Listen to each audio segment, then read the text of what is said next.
Hope তোমরা সবাই ভালো আছো। আশা করছি পড়াশোনা খুবই ভালো চলছে। তো আমাদের মোটামুটি হাইডেগার থেকে তিনটে ক্লাস হয়ে গেছে। পার্ট 1, পার্ট 2 অ্যান্ড পার্ট 3, তিনটে ক্লাস মোটামুটি কমপ্লিট। এটা হচ্ছে 4 নাম্বার ক্লাস। এই 4 নাম্বার ক্লাসে আমরা মার্টিন হাইডেগারের যে হারমোনিয়াটিক ফেনোমেনोलॉजी রয়েছে সেই হারমোনিয়াটিক ফেনোমেনोलॉजी নিয়ে আমরা আজকে আলোচনা করব। অর্থাৎ হুসাল এবং মার্টিন হাইডেগারের যে ফেনোমেনोलॉजी সেই ফেনোমেনोलॉजीর মধ্যে কি ডিফারেন্স রয়েছে এবং কি সিমিলারিটিস রয়েছে, কারণ এখান থেকে কোশ্চিন আসে। খুব ইম্পর্টেন্ট টপিক, তোমরা ক্লাসটি শেষ অবধি দেখো। আশা করছি হুসালের যে ফেনোমেনोलॉजी এবং মার্টিন হাইডেগারের যে ফেনোমেনोलॉजी তাদের মধ্যে যে ডিফারেন্সিয়েশনটা আছে সেটা তোমরা বুঝতে আর অসুবিধা হবে না, আশা করছি এই ক্লাসটার পর। তো দেখো, নর্মালি কোনো বিষয় পড়তে গেলে আমি প্রত্যেকটা ক্লাসের শুরুতে বলি যে ওটার ব্যাকগ্রাউন্ডটা জানতে হবে। যদি ব্যাকগ্রাউন্ডটা জেনে থাকো অবশ্যই সেই টপিকটা বুঝতে কিন্তু অসুবিধা হবে না। তো আমরা শুরুতেই হারমোনিয়াটিক মিনিং অফ হারমোনিয়াটিক ফেনোমেনोलॉजी, এই হারমোনিয়াটিক ফেনোমেনोलॉजी বলতে কি বোঝায়। দেখো, হারমোনিয়াটিক মিন্স হচ্ছে ইন্টারপ্রিটেশন, অর্থাৎ ব্যাখ্যা করা। কোনো একটা জিনিসকে আমরা কি করব, ব্যাখ্যার মাধ্যমে বুঝবো, ব্যাখ্যা ছাড়া কিন্তু বোঝা যাবে না। ফেনোমেনोलॉजी কি, আমরা হুসালের দর্শনেই দেখেছিলাম যে একটা লাইভ এক্সপিরিয়েন্স বা লিভ এক্সপিরিয়েন্স, যেটা তোমার অভিজ্ঞতার মাধ্যমে হবে। তো ঠিক একইভাবে কিন্তু মার্টিন হাইডেগারও বলছেন ফেনোমেনोलॉजी হচ্ছে স্টাডি অফ লিভ এক্সপিরিয়েন্স, অর্থাৎ বাস্তব জীবনে অভিজ্ঞতার বিশ্লেষণ। যেমন আমি যদি তোমাদের একটু রিমাইন্ড করে দিই, তোমরা হয়তো ফেনোমেনोलॉजीর ক্লাসটা করোনি, তো যারা করেছো তারা বুঝতে পারবে, যারা করোনি তোমরা প্লে লিস্টে পেয়ে যাবে বা এর আগে 3 নম্বর ক্লাসে হয়তো ইউটিউবে পেয়ে যাবে ফেনোমেনोलॉजी সম্পর্কে। আমি ওখানে পুরো ডিটেলসে আলোচনা করেছি। তো ফেনোমেনोलॉजी আমি একটু সামারাইজ করতে চাই। ফেনোমেনोलॉजीতে উনি কি করতে চেয়েছিলেন, যে প্রিভিয়াস মানে প্রিজাম্পশন যা কিছু করেছেন সেগুলোকে বাদ দিয়ে দিয়ে একটা জিনিসে কি করব, আমরা পিওর জায়গায় পৌঁছাবো। আর সেটা হবে তোমার এক্সপিরিয়েন্সের মাধ্যমে। ফর এক্সাম্পল, কোনো একজন ব্যক্তি আছেন, সেই ব্যক্তি সম্পর্কে তুমি যা কিছু আগে থেকে অ্যাজাম্পশনস করে নিয়েছো সেগুলোকে বাদ দিয়ে দিয়ে তোমার লিভ এক্সপিরিয়েন্সের মাধ্যমে তুমি ডিরেক্ট এক্সপিরিয়েন্স করবে। তারপর দেখবে যে আগে তুমি যেগুলো প্রিজাম্পশনস করেছিল সেগুলোকে বাদ পড়ে যাচ্ছে। মানে হয়তো সেই লোকটা সম্পর্কে তুমি খারাপ কিছু চিন্তা ভাবনা মনে রেখেছিলে, কিন্তু তার সাথে যখন ডিরেক্ট এক্সপিরিয়েন্স হলো মনে হলো যে না, লোকটি খুব ভালো, তাহলে তুমি যে আগে থেকে যে প্রিজাম্পশনস করে নিয়েছিলে বা ভেবে নিয়েছিলে লোকটি খারাপ, সেটা তাহলে কি হলো, বাদ পড়লো। তো বাদ দিয়ে দিয়ে অর্থাৎ সাসপেন্ড করে করে আমরা কি করব, পিওর জায়গায় গিয়ে পৌঁছাবো। অ্যান্ড থার্ড হচ্ছে hermeneutic phenomenology means interpreting and understanding human experience as it's life বা লিভড, সরি লাইফ কেন বলছি, লিভড। হারমোনিয়াটিক ফেনোমেনोलॉजी বলতে আমরা কি বুঝলাম, যে means interpreting and understanding human experience as it is levied. অর্থাৎ ফেনোমেনोलॉजी, হারমোনিয়াটিক ফেনোমেনोलॉजी বলতে বোঝাচ্ছে যে কোনো কিছু ব্যাখ্যার মাধ্যমে, বোঝার মাধ্যমে একজন মানুষের এক্সপিরিয়েন্স হবে।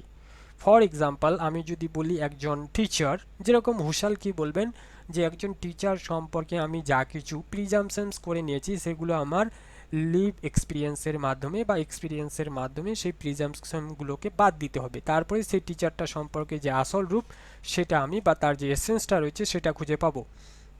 কিন্তু এই জায়গায় মার্টিন হাইডেগার কি বলছেন, মার্টিন হাইডেগার বলছেন যে এই যে টিচারটা রয়েছে, এই টিচারটার সাথে যে আমি ডিরেক্ট এক্সপিরিয়েন্স করব বা লিভ এক্সপিরিয়েন্স করব, তার মাধ্যমে কিন্তু সেই মানুষটাকে আমি বা সেই মানুষের এক্সপিরিয়েন্স আমার হলো না। তুমি ডিরেক্ট দেখা করলেও কিন্তু তার সম্পর্কে ইন্টারপ্রিয়েট করতে হবে, তাকে ব্যাখ্যা দিতে হবে। আরও যদি খুব সহজ ভাষায় আমি তোমাদের বুঝাই, তোমরা তো সবাই পড়াশোনা করছো বা অনেক স্কুলে পড়াচ্ছ, কলেজে পড়াচ্ছ। এইবার হুট করে দেখা গেল বা হঠাৎ করে দেখা গেল তোমাদের ক্লাসে কোনো একজন টিচার আসলো। তো সেই টিচারকে তোমরা দেখলে, নতুন একজন টিচার আসলো, সেই টিচারকে তোমরা ক্লাসের মধ্যে দেখলে। দেখার পর তোমাদের কি মনে হবে এই টিচারটা এই সাবজেক্টের টিচার, বা এই টিচারটা খারাপ, বা এই টিচারটা ভালো? তাহলে এইসব কিন্তু হবে না। কখন হবে, যখন তিনি তার নিজের সম্পর্কে ব্যাখ্যা দিবেন, নিজের সম্পর্কে বলবেন। যখন টিচারটা বলবে যে আমি ওই কলেজে ছিলাম, 5 বছর ছিলাম, সেখানকার ছেলে মেয়েকে প্রচণ্ড আমি রাগ করেছি, বা সেখানে ছেলে মেয়েদের ভালো করে পড়িয়েছি। ভালো করে পড়া মানে গুড তো ভালো জিনিসটা তোমরা মনে হবে যে না টিচারটা ভালো, তো যতক্ষণ পর্যন্ত না একজন ব্যাখ্যা করছে বা আমরা ওকে ব্যাখ্যার মাধ্যমে টিচারটাকে জানছি, ততক্ষণ পর্যন্ত কিন্তু তার যে কি বলবো একটা এক্সপিরিয়েন্স, আমাদের এক্সপিরিয়েন্সটা কোনো কাজে লাগবে না। তো এই জায়গায় এবার তোমরা ডিপলি একটু বোঝার চেষ্টা করো হুসাল কি করেছেন। হুসাল করেছেন যে লাইফ এক্সপিরিয়েন্স বা লিভ এক্সপিরিয়েন্স তোমরা বলতে পারো, এই এক্সপিরিয়েন্সের মাধ্যমে ফেনোমেনোলজিকে প্রতিষ্ঠাতা করার চেষ্টা করেছেন। কিন্তু মার্টিন হাইডেগার কি করবেন, এটা তো লাগবেই, লিভ এক্সপিরিয়েন্স বা লাইফ এক্সপিরিয়েন্স তো লাগবেই লাগবে, এর সাথে ইন্টারপ্রেট কথাটাকে যুক্ত করলেন। মানে কোনো একটা জিনিসকে বুঝতে হলে ব্যাখ্যার মাধ্যমে বুঝতে হবে। সুতরাং হারমোনিয়াটিক ফেনোমেনোলজি বলতেই এই ব্যাখ্যার মাধ্যমে বা ইন্টারপ্রেটিংয়ের মাধ্যমে কোনো জিনিসকে বোঝা। তারপর দেখো, it is the interpretations of live human experience, এটি মানুষের বাস্তব অভিজ্ঞতার ব্যাখ্যার মাধ্যমে বিশ্লেষণ। তো মানুষের যে বাস্তব অভিজ্ঞতা, সেই অভিজ্ঞতাকে কি করতে হবে, ইন্টারপ্রেটের মাধ্যমে অর্থাৎ ইন্টারপ্রিটেশনের মাধ্যমে ব্যাখ্যা করতে হবে। যদি তুমি ব্যাখ্যাই না করো তাহলে সেই মানুষটা সম্পর্কে তুমি কিভাবে জানবে। যেরকম টিচারটা ক্লাসে এসে যদি চুপচাপ ক্লাস করিয়ে গেল কিন্তু নিজের সম্পর্কে কোনো পরিচয় দিল না, তাহলে কি তোমরা বুঝতে পারবে যে টিচারটা কীরকম, যদিও তোমরা ডিরেক্ট দেখতে পাচ্ছ টিচারটাকে। তা এইবার হাইডেগার কি বলবেন, হাইডেগার বলবেন যে এক্সপিরিয়েন্স ইজ নেভার নিউট্রাল। তাহলে এক্সপিরিয়েন্স শুধুমাত্র নিউট্রাল নয়, উই অলওয়েজ ইন্টারপ্রেট, আমরা সবসময় এটাকে কি করব, ব্যাখ্যা করব। অর্থাৎ যা কিছু অভিজ্ঞতা হবে সেই অভিজ্ঞতাকে আমি ব্যাখ্যা করব। তো একটু এবার এখানে আমি সামারাইজ করে দিই যাতে বুঝতে তোমাদের সুবিধা হয়। হুসাল কি বলবেন, হুসাল বলবে যে কোনো একটা জিনিসকে তার যদি আসল সত্তাটা বা এসেন্সটা বা পিওর জিনিসটা বা পিওর কনসিয়াসনেসের মাধ্যমে সেই জিনিসটাকে খোঁজা হয়, তাহলে আমাদের এক্সপিরিয়েন্স হলেই কিন্তু আমরা সেই জিনিসটা পেয়ে যাব। কিন্তু একটু এগিয়ে গিয়ে মার্টিন হাইডেগার বললেন যে এক্সপিরিয়েন্স তো থাকবেই থাকবে, তার সাথে কিন্তু ইন্টারপ্রিটেশনও থাকবে। এটা কিন্তু মনে রাখবে যে ইন্টারপ্রিটেশন ব্যাখ্যার মাধ্যমে তুমি যা এক্সপিরিয়েন্স করছো, তোমার যা অভিজ্ঞতায় আসতেছে সেটাকে ব্যাখ্যার মাধ্যমে বুঝতে হবে। তো এটাই ছিল মার্টিন হাইডেগার এবং হুসালের যে পার্থক্য সেটাই। আরও আমরা ডিপলি যাব, তোমরা ক্লাসটা কন্টিনিউ করতে থাকো বা দেখতে থাকো। দেখো, ফাউন্ডার অ্যান্ড ম্যান থিঙ্কার, তাহলে Martin Heidegger is the key figure in hermeneutic phenomenology. তাহলে এই মার্টিন হাইডেগারই হলেন কিন্তু হারমোনিয়াটিক ফেনোমেনোলজির key founder. Build upon Edmund Husserl বা Husserl phenomenology but goes beyond description to include interpretation. বলছি যদিও বিল্ড আপন মানে কি বলবো ওটাকে, এক কথায় বলতে পারো যে উৎপত্তি বা তৈরি করেছে। এডমুন্ড হুসাল যে রয়েছেন ইনি কিন্তু এই ফেনোমেনোলজিকে বিল্ড করেছেন বা ইনি এই ফেনোমেনোলজির কথা বলেছেন।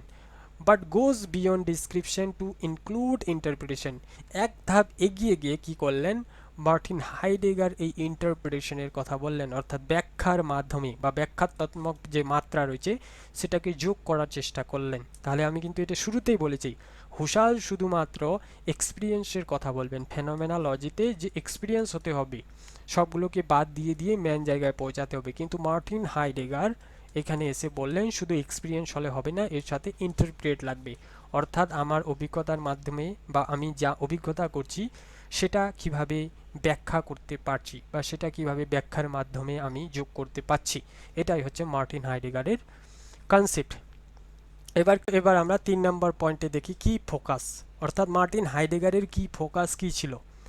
Not just what we experience, অর্থাৎ আমরা শুধু অভিজ্ঞতাকে কি করব না, ফোকাস করব না বা অভিজ্ঞতার উপর নির্ভর করব না, but how we interpret that experience, আমরা আমাদের যে অভিজ্ঞতা রয়েছে, আমাদের যে এক্সপিরিয়েন্স রয়েছে সেটাকে আমরা কিভাবে ইন্টারপ্রেট করছি, সেটাকে আমরা কিভাবে ব্যাখ্যা করছি।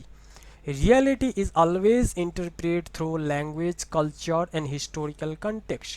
এই জায়গায় তোমাদের বুঝতে একটু ধ্যান দিতে হবে যে মার্টিন হাইডেগার এবং হুসালের মধ্যে কি পার্থক্য রয়েছে।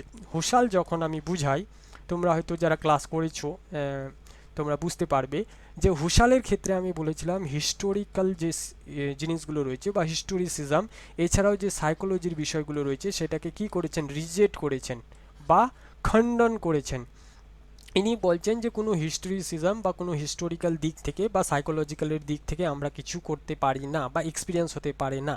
কেন হতে পারে না? যখনই সাইকোলজিক্যাল বিষয়টা চলে আসবে মানে তুমি প্রিজাম্পশনস করছো, আর প্রিজাম্পশন জিনিসগুলোকে তো উনি বাদ দিচ্ছেন। আগে থেকে যে তুমি অ্যাজিউম করে নিচ্ছ সেই অ্যাজিউম চলে আসে, তাহলে অ্যাজিউমগুলো তোমাকে কি করতে হচ্ছে? বাদ দিতে হচ্ছে। হুসাল তো বাদ দিয়ে না পিওর কনসেপ্টে যাওয়ার চেষ্টা করেছেন, অর্থাৎ একবারেই পিওর জায়গায় রিডাকশনের মাধ্যমে। তো এইখানে মার্টিন হাইডেগার যে আছেন, মার্টিন হাইডেগার উনি কিন্তু হিস্টোরিক্যাল কনটেক্সটকে মানবেন, কালচারকে মানবেন, ল্যাঙ্গুয়েজকে মানবেন। উনি বলছেন এই বাস্তবতাকে আমরা যদি বুঝতে হয় বা এই বাস্তবতার যদি ব্যাখ্যা করতে হয় সেটা হয় ল্যাঙ্গুয়েজের মাধ্যমে করব, না হলে কালচারের মাধ্যমে করব, অথবা আমরা হিস্টোরিক্যাল কনটেক্সটের মাধ্যমে করব। এই জিনিসটা কিন্তু মনে রাখবে যে হুসাল কিন্তু হিস্টোরিক্যাল যে দিকগুলো বা সাইকোলজিক্যাল দিকগুলো সেটাকে খণ্ডন করেছেন, কিন্তু মার্টিন হাইডেগার করেননি। এবার দেখো রোল অফ ল্যাঙ্গুয়েজ। এই যে ল্যাঙ্গুয়েজ রয়েছে, এই যে এখানে আমি বললাম ল্যাঙ্গুয়েজের কি রোল, এই ল্যাঙ্গুয়েজটার মাধ্যমে আমরা কি করতে পারি। বলছে ল্যাঙ্গুয়েজ ইজ সেন্ট্রাল।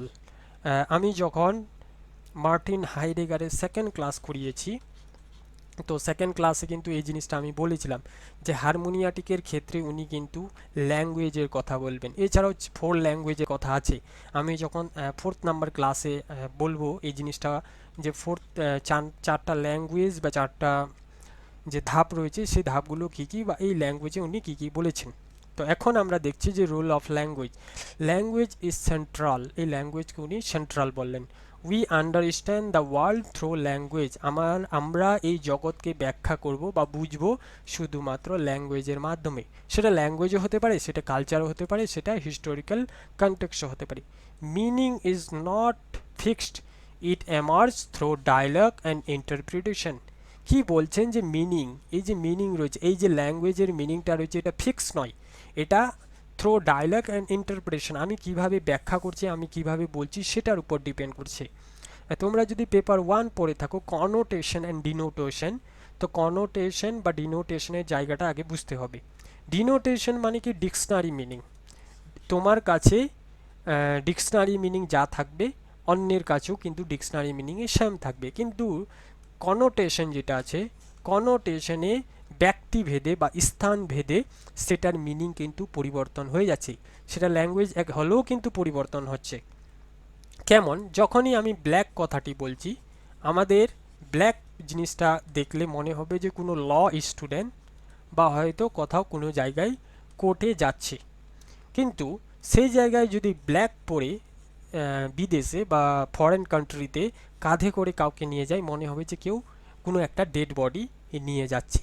তাহলে দেখো ব্ল্যাক, আমরা এদিকে ব্ল্যাক কেউ কাপড় পরলে মনে হচ্ছে সে ল স্টুডেন্ট, আর অন্যদিকে ব্ল্যাক কাপড় পরে কেউ গেলে মনে হবে যে কেউ বা মারা গেছে বা ডেড বডি নিয়ে যাচ্ছে।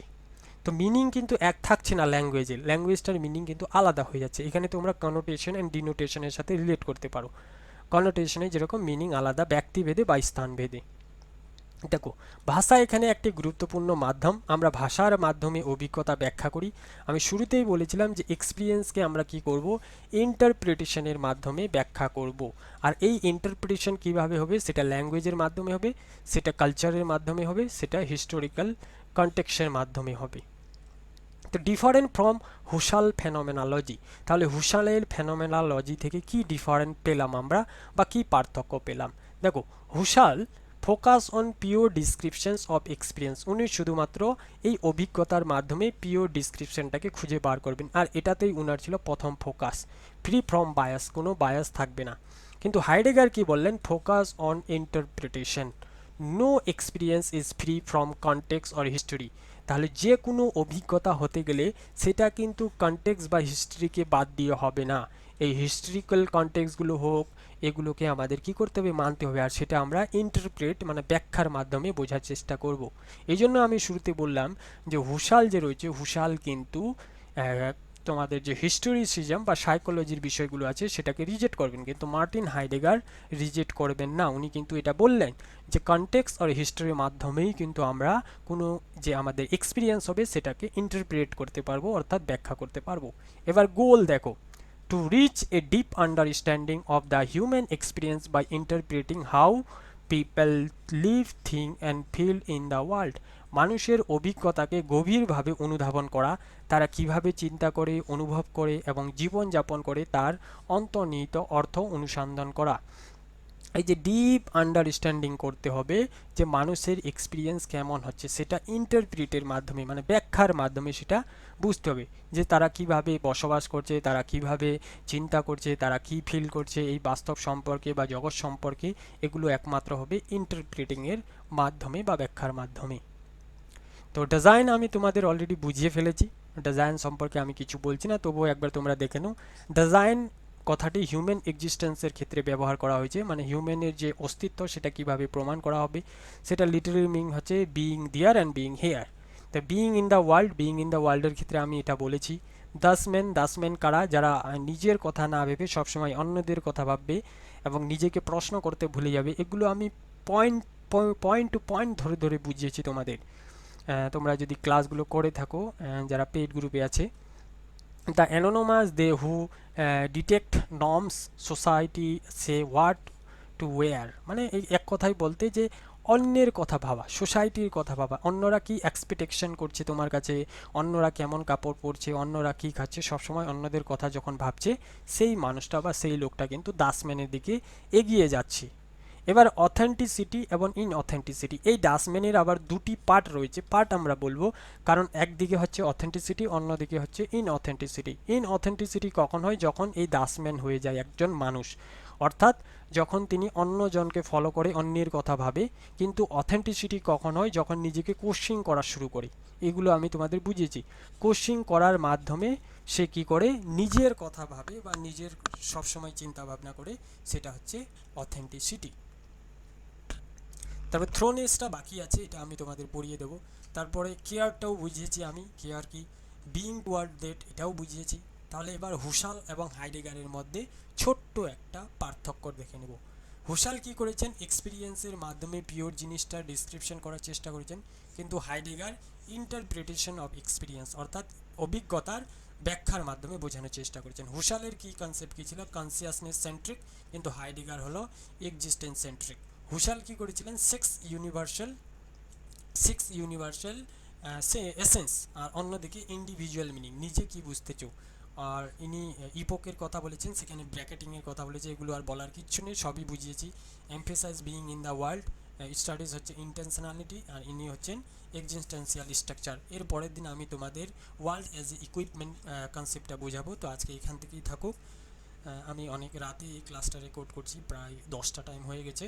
তো সুতরাং তোমরা এই ক্লাসটা করো। পরবর্তী ক্লাস হয়তো এই ওয়ার্ল্ড অ্যাজ ইকুইপমেন্ট বিষয়টা নিয়েই করব।